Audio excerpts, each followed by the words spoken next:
Você deve ter percebido pelas imagens que nós vamos trabalhar agora, novamente, a questão da oxirredução. Oxirredução essa que vai trabalhar, por um lado, a oxidação de um metal, onde ele vai perder elétrons, e a redução, por outro lado, onde ele vai ganhar elétrons. Nessa troca, ele gera uma diferença de potencial, lembra da física? E uma voltagem.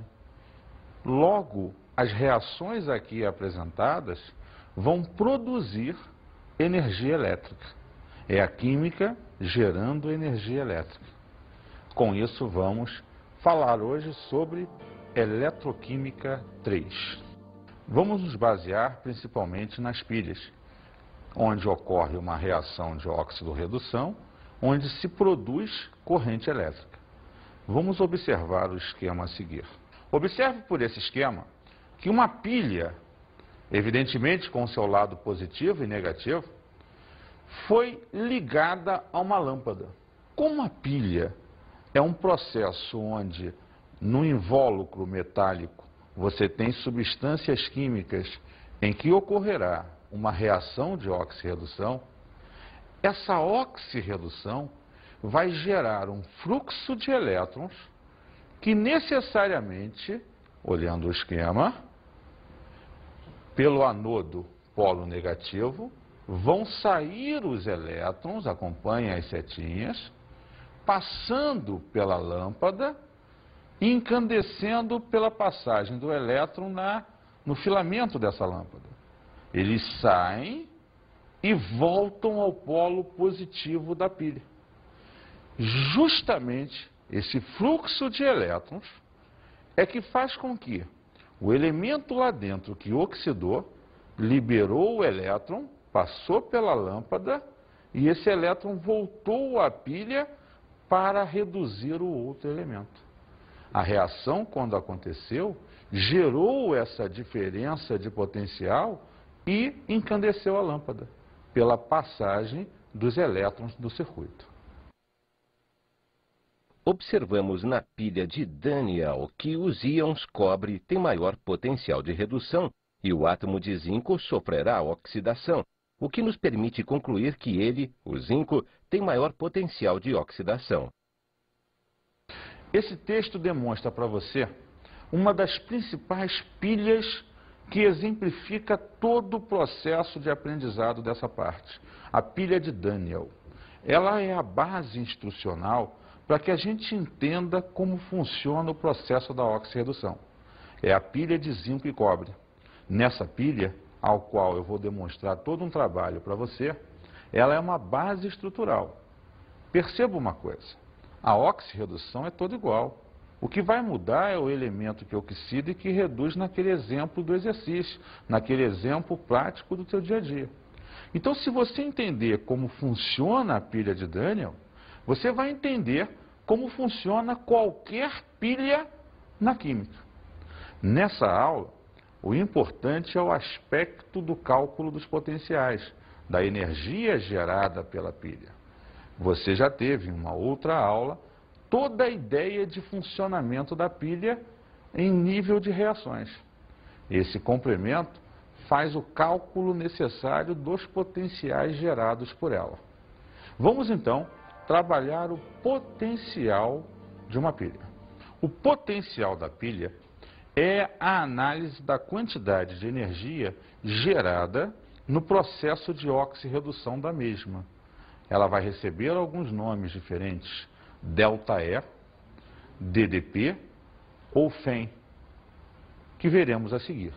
Diferença de potencial, DDP ou ΔE. Força eletromotriz, FEM. Basicamente, não importa escrever ΔE, DDP ou FEM, todos significam a mesma coisa. Vou representar em função do ΔE, mas poderia estar escrito ali DDP ou poderia estar escrito ali FEM normalmente. O ΔE, o potencial da pilha, vai ser dado em função do potencial de oxidação do elemento que vai oxidar, mais o potencial de redução do elemento que vai reduzir. Você verá que as reações, quando dadas, vão oferecer a você, no exercício, na questão, o potencial de oxidação ou de redução. Eles são iguais, só que de sinais contrários. Então, se der o de redução, o de oxidação é só trocar o sinal. Se der o de oxidação, o de redução é só trocar o sinal. Isso será sempre dado na questão. O que você precisa saber é perceber quem oxida e quem reduz e automaticamente somar esses potenciais. Aí você vai verificar quanto aquela pilha vai produzir de energia, qual o potencial daquela pilha. Vamos ver um exemplo. Eu vou exemplificar para você as reações da tal pilha de Daniel, do exemplo inicial, daquele texto. Em função dela, eu vou te mostrar o funcionamento e o cálculo do potencial. Veja, o zinco vai sofrer oxidação. Ele vai sair de 0 para mais 2 e liberar 2 elétrons. Quando ele oxida, ele gera um potencial de 0,76 volts nessa liberação de elétrons. Por outro lado, o cobre vai sofrer redução. Ele sai de mais 2 para 0, recebendo os 2 elétrons que foram liberados pelo zinco. Nesse processo de redução, ele libera 0,34 volts. Então, foi dado para você o potencial de oxidação do elemento que oxida, o potencial de redução do elemento que reduz. Basta, para calcular a DDP, ΔE ou FEM, somar os dois valores. Essa pilha de zinco e cobre vai produzir 1,10 volts quando jogados o zinco e o cobre em contato um com o outro. Isso vai gerar uma oxirredução e liberar um potencial de 1,10 volts. De uma forma global, a gente mostra isso da seguinte maneira. O zinco saiu de 0 e veio para mais 2. Oxidou. O cobre saiu de mais 2 e veio para 0. Repara que essa é chamada reação global porque ela mostra a oxidação de um elemento e a redução do outro.